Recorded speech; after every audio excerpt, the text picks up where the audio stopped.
Assalamu alaikum everyone and welcome to today's SHIBA update. Right now, SHIB is just trying to move sideways, trying to go sideways right now, but it doesn't necessarily means that I'm not on the side of SHIB to make any big moves.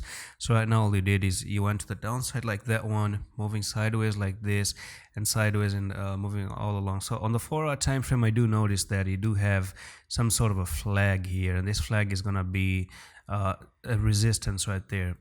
If you notice, so the highest that SHIB can actually go is all the way back up to maybe 1300, and that's it. Go up to 1300 and then dump to the downside, because based on this flag, it's a very small flag. If you look at it on the 4-hour time, if it just came down, moved sideways, made a flag, dropped down, and ever since you've tried to move up, you've actually been rejected at that resistance level of the flag.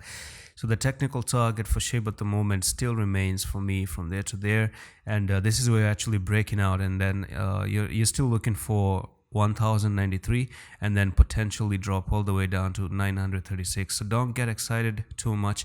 The only way to get bullish once again is to basically break the highest part of this flag, and then the thread actually goes away, and then you're gonna have a different pattern like this, maybe a rounded pattern, rounded bottom sort of a pattern like that.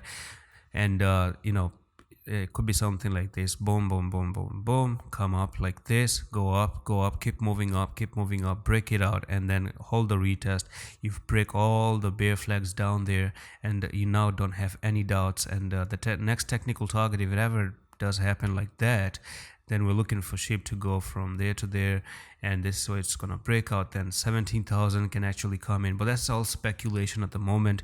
The logical side of it is that you do have double bear flag. One is on the daily, right? So this big one, and then this small tiny one. So it's still a downtrend nonetheless. You can see that you're just making lower lows at the moment. So this is where you started off, went down sideways, started off, went down sideways, and then went down another sideways, and potentially by the weekends we might go down. So today could be good, today could be normal, move up a little bit, even tomorrow, even Friday. But you have to be careful from Saturday and Sunday. Even Friday, you're gonna have to be alerted. I don't have any big expectations of dump today. Even if it happens, it's a day, I wouldn't be surprised, because by the end of the day you have technical targets to the downside. So even if it dumps today, it won't be a surprise to me at all. And that's pretty much it for the SHIB update. I'm gonna see you in the next one. Allah Hafiz.